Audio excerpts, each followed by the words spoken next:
Dear students, class 8A and 8B, today one question came to my mind. I would like to discuss this discuss this point with you before ending the teaching of this lesson. The question which came to my mind is, what was the reason, the British? First question came to my mind, whether you have understand the meaning of revolt. What is a revolt? What is a revolt? Why does revolt take place? And does it always mean a violent upheaval? What measures should have been taken to end the British rule in India? Besides, another question also has come to my mind, that is,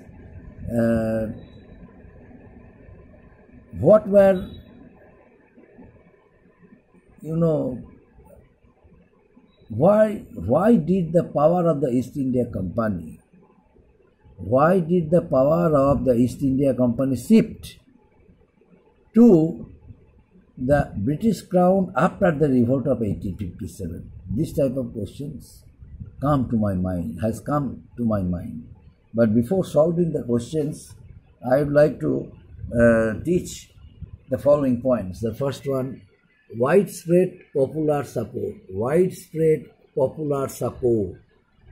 Widespread popular support. That means the participation of the people actively in the revolt of 1857. Now, how had it become possible? Because the revolt was not limited to the Sipais alone. The revolt was not limited to the Sipais alone, but it many sections and classes of people who were affected by the British wrong policies, they directly participated in the revolt of 1857. And besides another point that should be mentioned, what is it? The revolt of 1857. The revolt of 1857 was encouraged by a few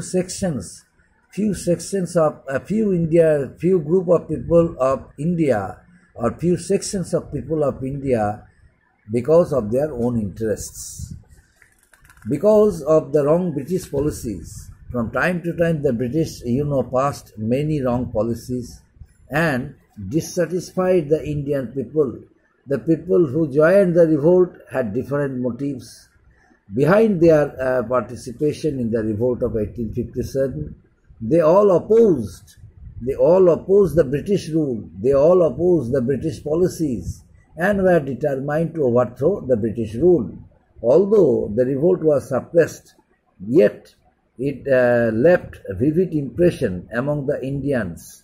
As a result of it, many sections of Indian people, they came forward and joined the revolt of 1857, which also had become a shape of widespread revolt throughout the country. The revolt was not limited to Sipais, as I taught you earlier. Many sections of society, they all got themselves involved in that revolt, who were affected by the British policies and actively participated in the revolt. So, next point, participation of the people. Initially, people of India had no interest in the revolt. They had been watching the activities of the Sipais, they had been watching the changing situation of the revolt of 1857. Simply, they all were watching it. But whenever the Sipais proved their efficiencies, their skills in fighting against the British soldiers from different states of India, from Lucknow, from Banaras, from Bihar, from Delhi, from Bareilly. So many Indian states, from their the Indian soldiers, they started fighting against the British, and during the their first part of the revolt, many Indian sepoys, British soldiers were defeated by the Indian sepoys. It encouraged Indian people. The Indian people recalled their former experience, bitter experience, which they shared with the British policy of oppression. They now realized that it was the golden opportunity for them, and decided to join the sepoys of India. Ultimately, they made it a shape of revolt in the year 1857. Although the revolt was suppressed, but the activities of the people in that revolt helped the sepoys, encouraged them to fight against the British. But Indian people, other sections, wrong British policies and its reaction. Wrong British policies. What was the wrong British policy? In that sense, I would like to answer the question of that one which I raised in the beginning. What was my question? My question is, what was the reason? The question is, why did the power of the East India Company shift? Why did the power of the East India Company shift to the British Crown after the revolt of 1857? Why? Was it possible? The British the power of the East India Company shifted to the British Crown.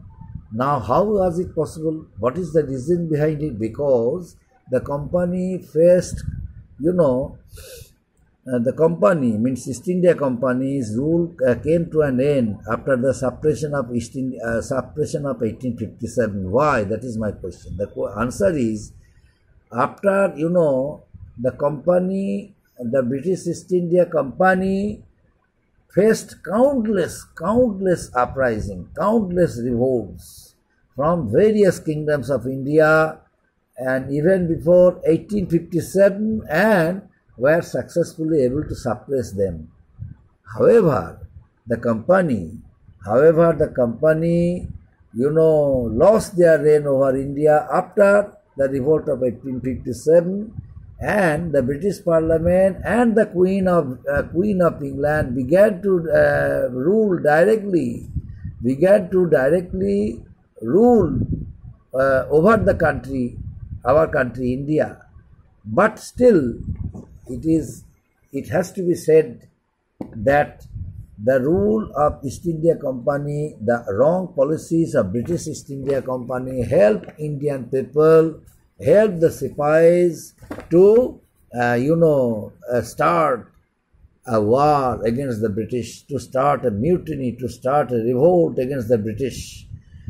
And it was due to that reason the British, government was forced to change the system of governance in India.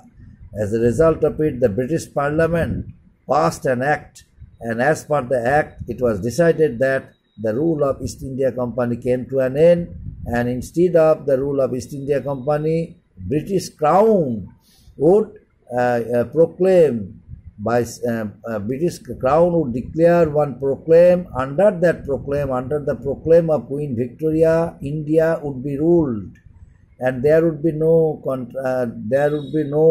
dissatisfaction, discontentment among the Indian people.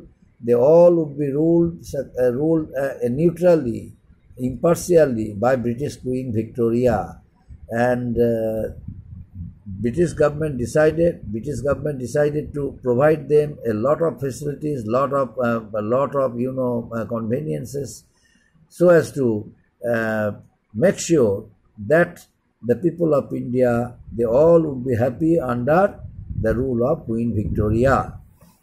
Next point, involvement of many sections of society. Now, what was the reason many Indian sections of society got themselves involved in the revolt of 1857? It was due to, as I told you earlier, wrong British policies, which forced the Indian sections of society to be affected by them, and as a result of it, they got themselves involved in the revolt. Now, what type of wrong policies the British East India Company, passed? Number one, they passed the doctrine of lapse. The British East India Company, in consultation with the British government of England, they passed subsidiary alliance. The Governor General Lord Wellesley passed the subsidiary alliance, and then it was recognized by, British company, British government, and British Parliament. At the same time, Lord Dalhousie passed the Act of Oppression, the expansionist policy, doctrine of lapse. First, Wellesley, subsidiary alliance, and second, Lord Dalhousie, the doctrine of lapse. Both the two expansionist policies of the British discouraged Indian people. The conditions of the Indian rulers had become very miserable. They lost their independence, they lost their liberties. So Indian people, they realized it, and they strongly supported the stance of their rulers because they had great respect for their rulers, since they had made many good arrangements for the Indian people. In order to gain their support strongly, under such circumstances where the East India Company had been passing a number of oppressive policies, a number of oppressive rules, and humiliating Indian rulers from time to time. That's why they realized that the active participation and cooperation from the people of India was required to them. That's why they were strongly supported by the Indian people. And next point, first step towards freedom. First steps towards freedom. The Indian people realized that when the Sipahis started an agitation against the British, why should they not take part in the revolt of 1857? Because they should try their level best to overthrow the British rule, because they disliked the British. They realized that that wave of agitation should be continued against the British. Otherwise, the British would keep on doing the same mischief for the Indian people, and the Indian people ultimately would become loser. That's why the Indian people, they strongly supported the stance of the Sipahis, and they joined the Sipahi mutiny actively. Although many parts of India people, they all remained neutral. They did not take part in the revolt of 1857. Many sections of society, they did not take part in the revolt because the zamindars of that area, the talukdars of that area, moneylenders and landlords of that area, they discouraged the people. They forbade them from doing it. As a result of it, they all followed a policy of neutrality. They strictly decided to detach with the revolt of 1857. Hence, they remain silent, they remain neutral.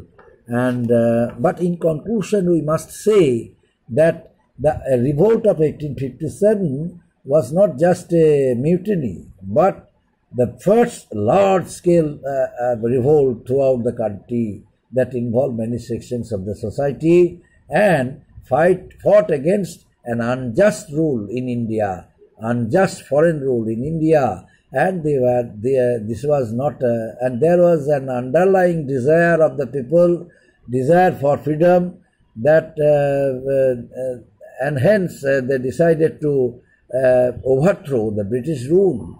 Thus, the revolt of 1857 was India's first step towards freedom. After this, my dear students, next day I shall analyze certain points more. I shall give you some homeworks. Please prepare it. Thank you.